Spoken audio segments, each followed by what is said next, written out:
प्रिय मित्रों, नमस्कार। जय महाशक्ति। ये वो महाशक्ति है जो पूरी सृष्टि को चला रही है, जिसके बिना पत्ता भी नहीं हिलता। जर्रे जर्रे में वही शक्ति विद्यमान है। जीव जंतु है, इंसान है, 84 लाख जोड़ी है। हर कोई बिना शक्ति के जीवित नहीं रह सकता। आज मैं आपके सामने एक नया चैनल प्रस्तुत करने जा रहा हूं। रत्न बोलते हैं। आप कहेंगे, हैं रत्न बोलते हैं, ये कैसे हो सकता है? सृष्टि में महाशक्ति ने जो कुछ भी उत्पन्न किया है, हर वस्तु बोलती है। जीव बोलता है, जंतु बोलते हैं, पर सबकी भाषा समझना हर किसी के बस की बात नहीं है। हम कहें अग्नि में हाथ डालो, एकदम अग्नि से हाथ जल जाता है, तो वहाँ क्या हुआ? वहाँ अग्नि ने हाथ जला दिया। उसका मकसद हुआ कि अग्नि बोलती है। आंधी आती है, तूफान आते हैं, साइक्लोन आते हैं, और सभी अपने अपने तरीके से अपना प्रभाव छोड़ते हैं। उसका मतलब यही है कि वो चीज़ अपना असर छोड़ रही है, और उसी को कहते हैं कि वो चीज़ बोल रही है। ऐसे ही रत्न का बोलना। पृथ्वी पर जितने भी जीव जंतु हैं, सब के ऊपर ग्रहों का प्रभाव पड़ता है, और जितने भी ग्रह हैं, सभी के साथ अपने अपने रत्न जुड़े हुए हैं। हर रत्न का संबंध अपने ग्रह से है। जैसे मान लो सूर्य देवता है। सूर्य के सामने आप एक मैग्नीफाइंग ग्लास करते हो, और मैग्नीफाइंग ग्लास का क्या काम है? वो सूर्य से निकलने वाली जितनी भी ऊर्जा है, उसको एकत्रित करके एक पॉइंट बनाता है, जिससे पेपर जल जाता है। अब आप कहेंगे, ये कैसे हो गया? अब यहाँ पर सूर्य की रश्मियाँ जो है वो बोल रही हैं। उन्होंने सूर्य की किरणें इकट्ठी करके उस पेपर को जला दिया।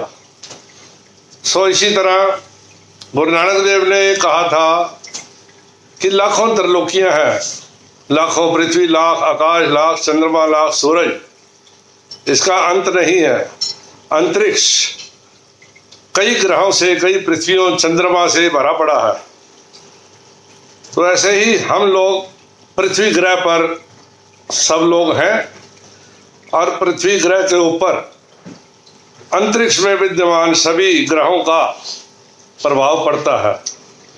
जब इंसान का जन्म होता है, उस वक्त पृथ्वी से जो ग्रह ज़्यादा दूरी पर होता है, उसकी कमी उस ग्रह के अंदर, उस जीव के अंदर आ जाती है। उस ग्रह की रश्मियाँ उस जीव के ऊपर अपना प्रभाव कम डालती हैं। जैसे आप 9 ग्रह हैं, 7 तो ग्रह है, 2 छाया ग्रह है। 7 ग्रह में क्या है? सूर्य है, बृहस्पति है, चंद्रमा है, अपना आपका बुध है। ये 7 ग्रह ये है। 2 ग्रह छाया ग्रह के हैं, राहु और केतु। हर ग्रह का संबंध अपने अपने रत्नों से है। जैसे बृहस्पति का पुखराज, सूर्य का रूबी, और हर ग्रह के अपने अपने दिवस है। रविवार को सूर्य का दिन है, सोमवार को सोम ग्रह का दिन है जो चंद्रमा से लिंक है, मंगलवार को भूमि सुताई, भौम का दिन है, मंगल ग्रह का। बुधवार को बुध का है, बुध ग्रह का। बृहस्पतिवार को गुरु ग्रह का असर धरती पर आता है। शुक्रवार को शुक्र का है, शनि को शनि का। इस तरह 7 ग्रह तो ये हो गए। उसके बाद राहु का असर और केतु का असर बुध के छाया ग्रह के रूप में व्यक्ति के ऊपर पड़ते हैं। रत्न कैसे बोलते हैं? जिस ग्रह का रत्न है जब व्यक्ति वो ग्रह का रत्न धारण करता है, उस ग्रह की रश्मियां उस रत्न के माध्यम से इंसान के अंदर प्रवेश करती हैं, जो आप वैसे तो नहीं देख सकते। जैसे हवा को आप देख नहीं सकते, महसूस कर सकते हो, खुशबू को महसूस कर सकते हो, इसी तरह हर ग्रह की रश्मियां निकलती हैं और वो अपने रत्न के द्वारा व्यक्ति के ऊपर उसका असर चलता है। अब हम अगर किसी को बोलते हैं कि आप नीलम धारण करो, वो बोलेगा है ना भाई ना, मैं तो नीलम धारण नहीं करना। उसका कारण वो व्यक्ति पहले से ही डरा हुआ है, क्योंकि नीलम ही सब रत्नों में खतरनाक माना जाता है। कहते हैं नीलम 2 मिनट में भी असर दिखा देता है, 24 घंटे में भी असर दिखा सकता है। कई बार नीलम एक हफ्ते बाद भी उसका बुरा असर नहीं पड़ता है। उसका कारण होता है कि वो उस व्यक्ति के साथ मित्रता निभा रहा है। जब भी मौका लगेगा नीलम अपना असर दिखा के उसको फायदा ही देगा। शनि को अक्सर लोग बड़ी बुरी तरह से देखते हैं और डरते हैं, जबकि शनि ग्रह इतना अच्छा ग्रह है, न्याय प्रिय है देवता, उसको न्याय का देवता माना जाता है और वो कभी भी गलत नहीं करता, जबकि लोग उससे डरते बहुत हैं। शनि की चाल बड़ी धीमी होती है, कई बार 60 आती है, कई बार ढैया आती है जो 2.5 साल की होती है। लोगों के दिमाग में एक ही गलत बात धारणा फैली हुई है कि शनि की वजह से ये हो रहा है, शनि की वजह से वो हो रहा है, जबकि शनि कभी भी किसी का गलत दिशा में उसको नहीं लेके जाता है। तो इसी तरह से मेरा कहने का तात्पर्य यही है कि रत्न बोलते हैं, हर रत्न का प्रभाव व्यक्ति के ऊपर पड़ता है। अब आगे आने वाले जितने भी हमारे चैनल होंगे, जितने एपिसोड होंगे, उसमें मैं आपके आगे प्रस्तुत करूंगा कि रत्नों की उत्पत्ति कैसे हुई, रत्नों के बारे में प्रस्तुत करूंगा कि किस रत्न का क्या फायदा है, क्या नुकसान है, किस व्यक्ति को रत्न धारण करना चाहिए, किसको नहीं करना चाहिए। रत्न भी 4 तरीके से धारण किए जाते हैं। पहला जन्म कुंडली के अनुसार, दूसरा अंक विज्ञान के अनुसार, जैसे आदमी की डेट ऑफ बर्थ है उसका पूर्ण अंक निकाला जाता है, भाग्यांक निकाला जाता है। 1 से 9 तक अंक होते हैं और उसमें किस अंक के कौन से रत्न धारण किए जाते हैं वो बताया जाता है।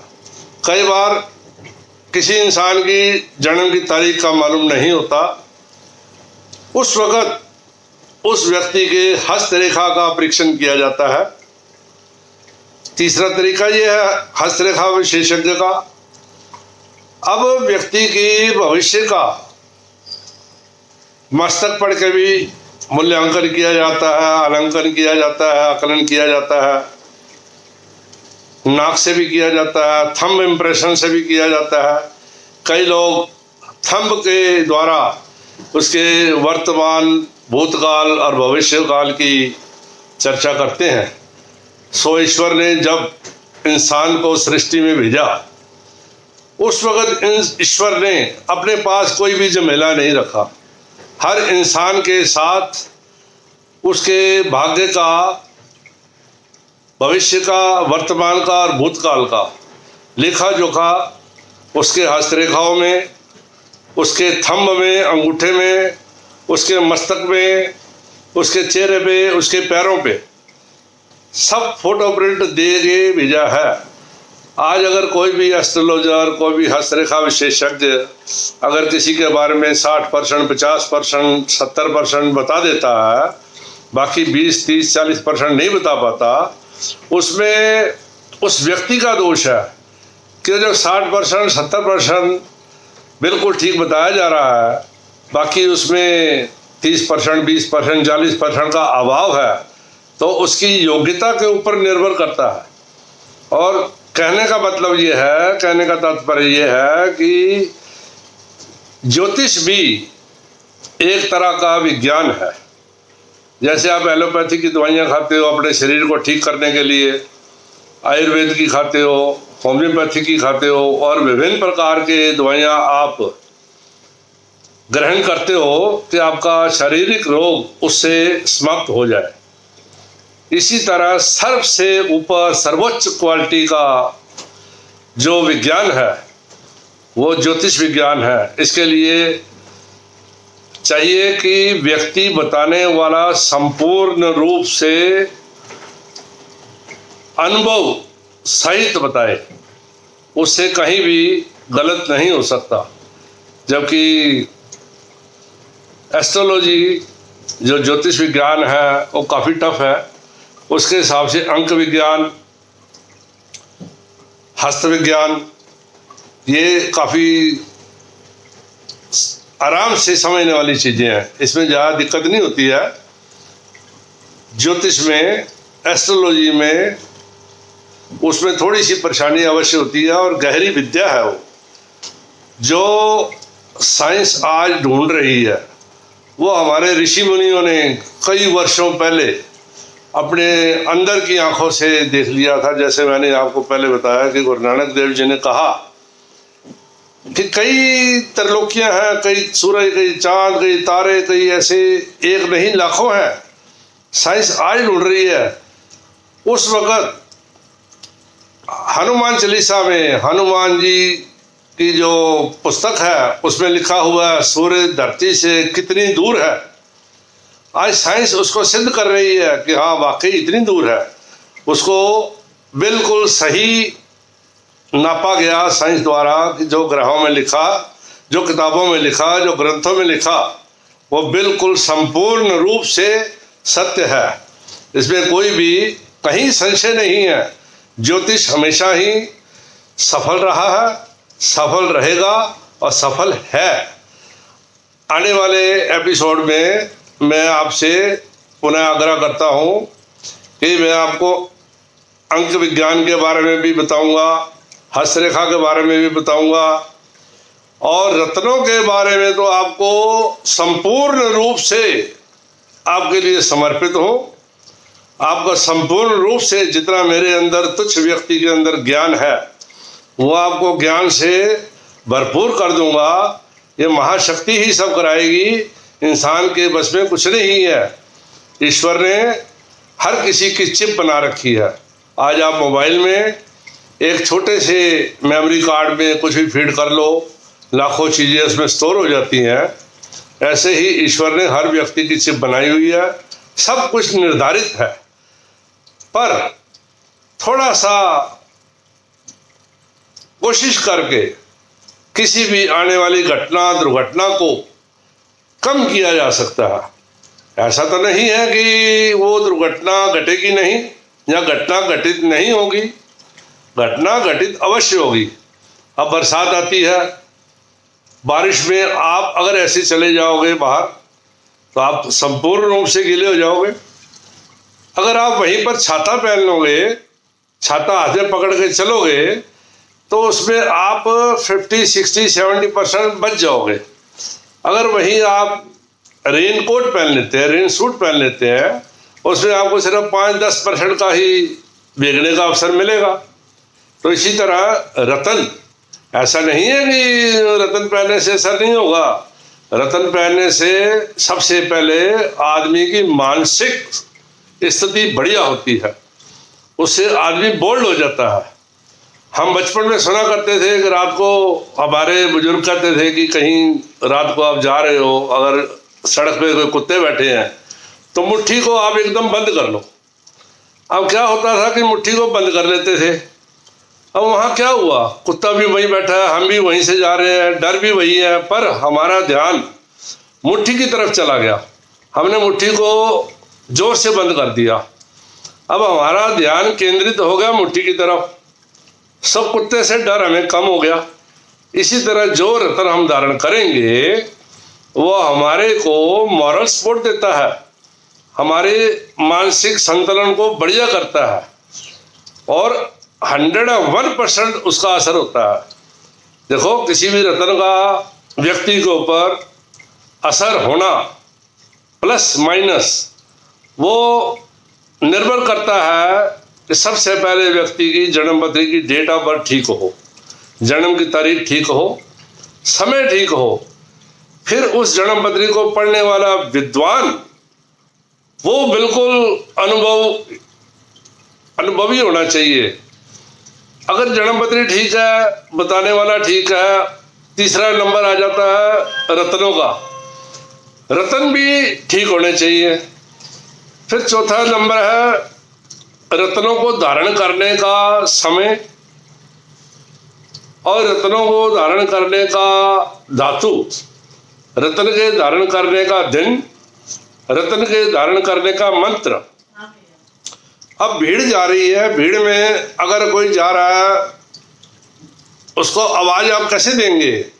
अब मेरा नाम है पुरुषोत्तम भल्ला, भीड़ में अगर कोई बोलेगा रामू, मैं तो पीछे मुड़ कर नहीं देखूंगा। अगर कोई बोलता पुरुषोत्तम जी, मेरा एकदम पीछे ध्यान जाएगा। सो ऐसे ही किसी भी ग्रह को आमंत्रित करने के लिए उससे संबंधित मंत्र के द्वारा उसको सिद्ध किया जाता है। मंत्र उच्चारण करने के बाद रत्न अपना फल देना शुरू कर देता है। अगर आप कहो कि रत्न पहनते ही मैं करोड़पति हो जाऊं, ऐसा नहीं होगा। रत्न हर समय अपने असर के द्वारा व्यक्ति के ऊपर धीरे धीरे अपना छाप छोड़ता है। जैसे मैंने आपको बताया सारी विधि है रत्न धारण करने की। इसी तरह आप मान लो किसी ने मकान बनाया, मकान में बिजली की फिटिंग करवाई। अब बिजली की फिटिंग भी बहुत बढ़िया बन गई, अंडरग्राउंड फिटिंग हो गई, तारें भी बहुत बढ़िया जल गई। अब बाहर मेन स्विच पे अगर आपने उसका कनेक्शन ठीक नहीं किया तो लाइट नहीं जलेगी। अगर आपने पंखे का स्विच लाइट के साथ जला दिया, लाइट का पंखे के साथ जला दिया, तब भी उल्टा काम हो जाएगा। अब देखो फिटिंग करने वाले ने तो ठीक की हुई है, अब कनेक्शन उल्टे हो गए तो उससे तो काम गड़बड़ हो जाएगा ना। इसलिए रत्न धारण करने के लिए अनुभवी व्यक्ति के पास आप जाइए, अनुभवी व्यक्ति से आप रत्न धारण कर लीजिए। अनुभव व्यक्ति के साथ रह के उस धारण के मंत्रोच्चारण द्वारा उस रत्न को धारण करिए, जिससे आपके भाग्य में वृद्धि हो। धन्यवाद। जय महाशक्ति।